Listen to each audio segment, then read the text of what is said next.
Hello everyone, today we're taking a look at the AvantQuads Avio 4. 4 being for 4-inch props, of course.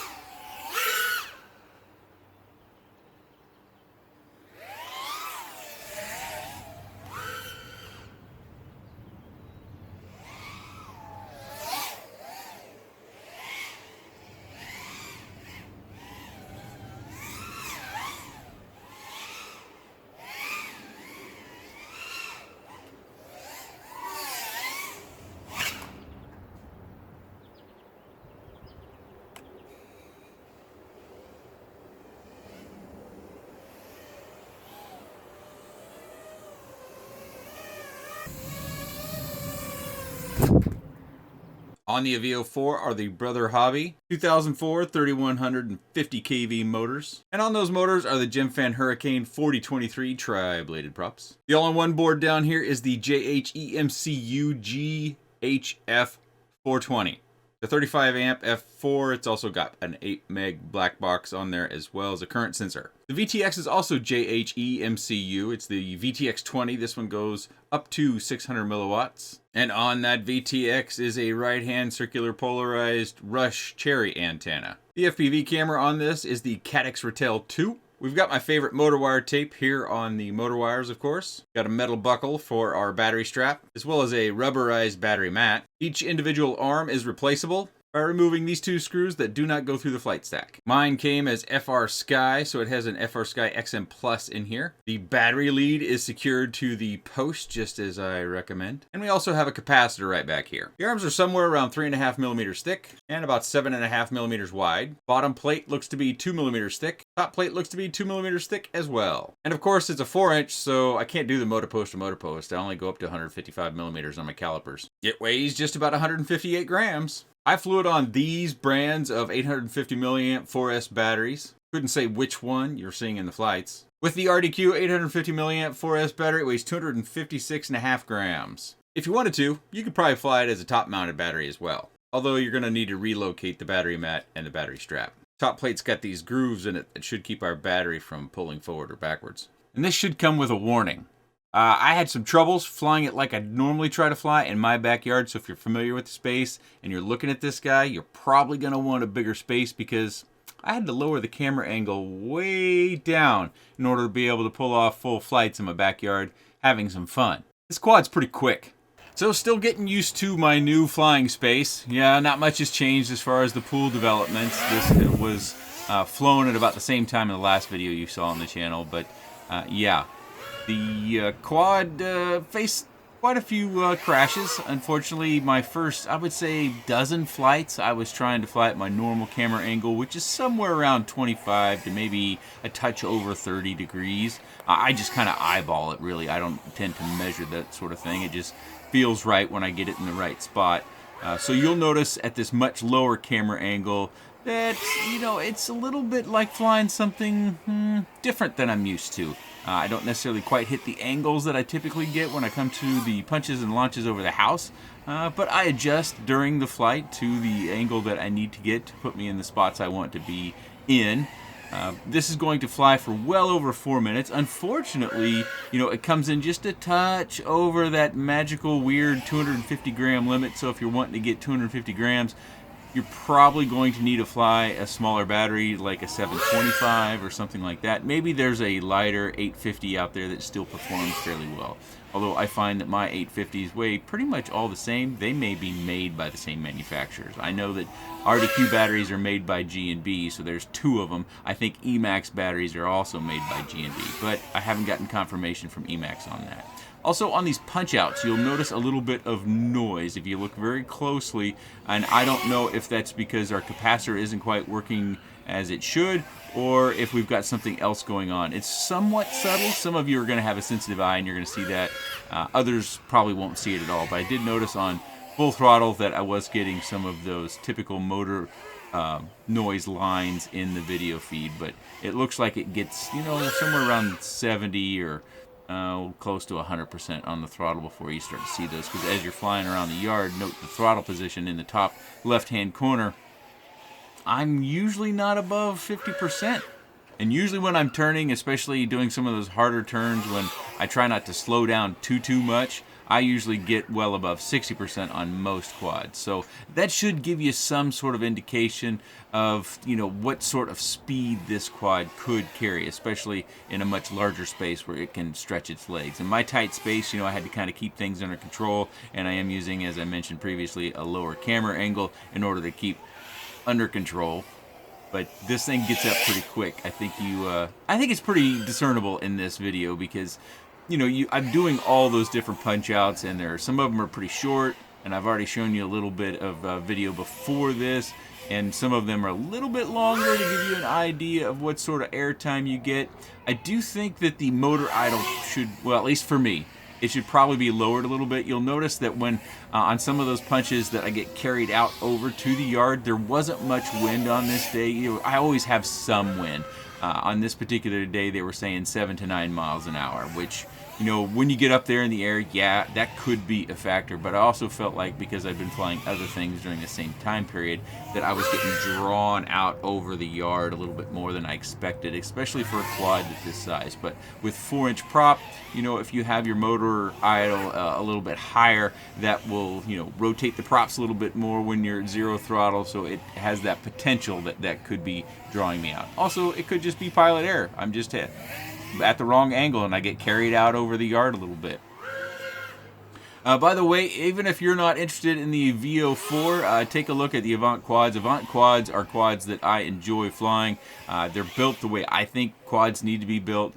I think most people have a pretty good experience with AvantQuads. They take a lot of pride in their work. And I have a coupon code. You can use AvantNB5 to get 5% off any purchase on a bind and fly from AvantQuads. So even if you're not interested in something this big, if you're more of a micro guy, you can use that AvantNB5 code to get 5% off. Things like the Kira, a nice little, I think that's a 2-inch quad. It's one of the quads that I kind of have some giveaway regret. I look at that one every now and again. I think of how much fun I had with that quad, and I'd kind of still like to have it. But so they have a lot of micros on their site, as well as larger quads such as this one. Okay, the flight has ended. 4 minutes and 32 seconds, and our battery's in really good shape at 3.6 volts per cell, or 14.4 volts total. Bumped up there at the end of 14.5. Okay, we're going to start right off with my biggest complaint about this particular quad. And in my opinion, the prop screws were too short. You'll notice there's a little bit of a color difference. If you look at this one here, hopefully you can tell one's silver and one's a little bit more black. You can definitely tell that both of these are much more black. It's because I lost all those screws and I lost one of these screws. And yeah, that I just felt they were a little bit short, so I pulled out some longer screws out of my bin, especially when I lost that prop entirely.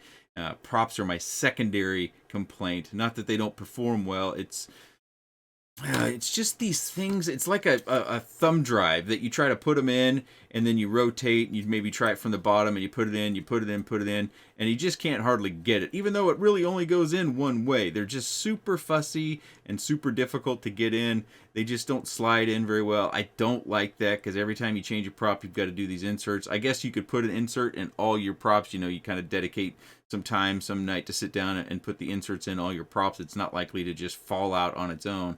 But what I was doing was I would grab this with a needle nose and I would try to get it in there and get it started and then press down on it. But, I just find these props to be super fussy. I don't care for this sort of insert mechanism. And I did lose a prop in a crash. I lost this prop entirely. I can't necessarily blame it on this prop design with the insert. But the screws were gone, the prop was gone, everything was gone. So that's my biggest complaint is the props and having to put things together, as well as the screw lengths for the props. I think that needed to be another 2 millimeters thick to get a good bite on the motor to make sure you could hunker them down just a little bit.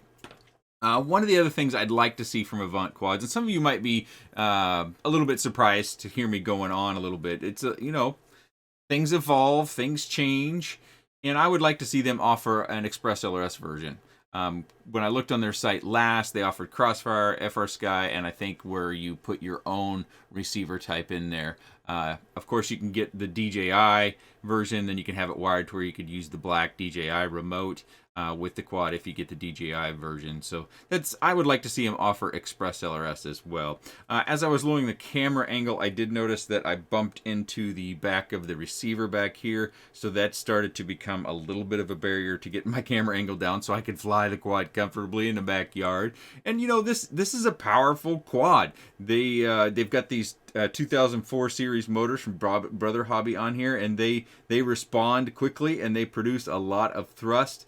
And at this prop size in my space, yeah, it was at my traditional camera angle. It was tough. Hopefully you can see that's probably somewhere around 12, maybe only 10 degrees in camera angle now, whereas I typically fly with 25 plus degrees camera angle. So I had to lower that. The good thing about that process is I did get to crash it quite a bit. So hopefully I've got some crash reel that I've been rolling up there, pulling out some of those crashes. Pulling out the crash reel is kind of a tedious process, really. So I don't tend to do that all the time.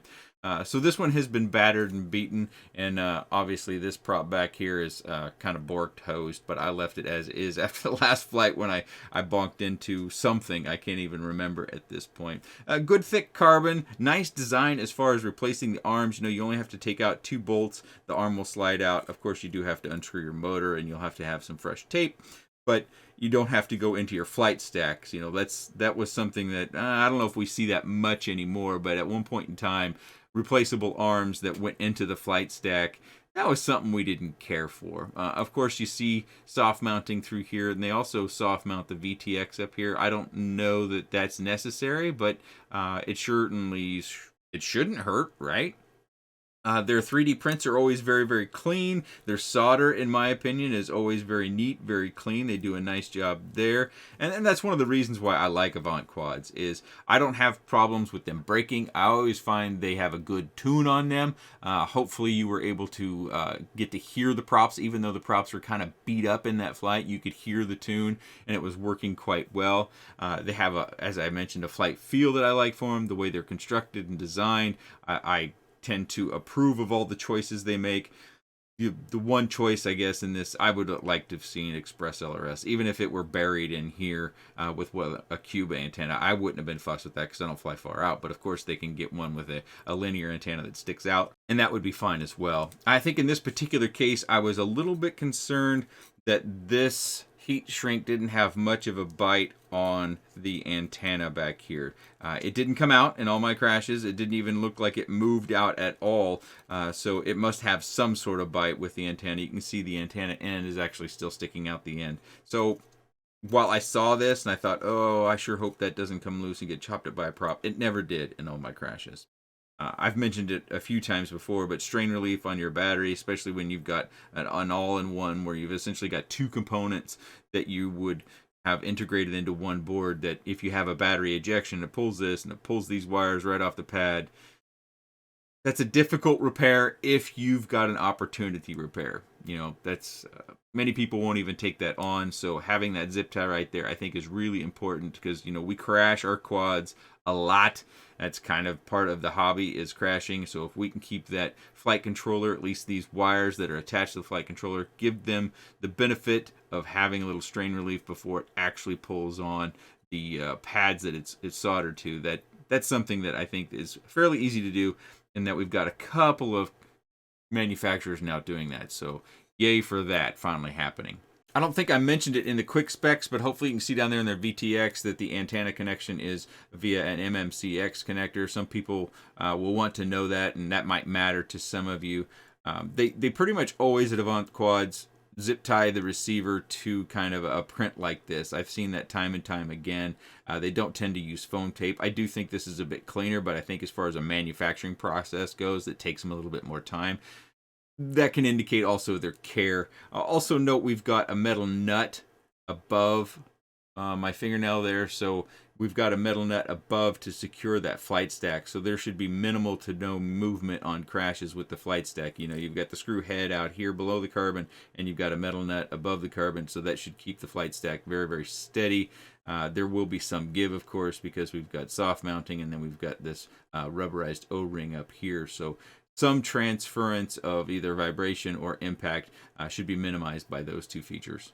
Again, if you're used to seeing me fly, in the backyard, and you're familiar with the channel and you're wanting something like this, this is probably the most powerful 4-incher I've flown. I haven't flown that many 4-inchers, maybe like 6 or 7, but this is the most responsive, powerful, highest thrust producing 4-incher that I've flown. That may be something you want, but be careful about your flying space. I wouldn't recommend this for a flying space like I've got.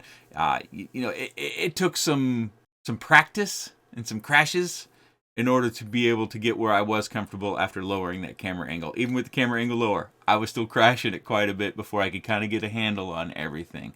And if you aren't interested in this particular quad, again, I do have that coupon code, AvantQuads NB5, get you 5% off any bind and fly they have. The one that pops into my mind a lot of times is a more traditional micro, the Kira. They've got several more out there you should take a look at. I think the AvantQuads, most people are pretty happy with. In past videos, I've always asked for a lot of input about your experience with AvantQuads. If you would like to leave your experience with your AvantQuad or your purchase process or the support process if you needed some, please let me and others know down in the comment section. That can surely help people make choices about things like that.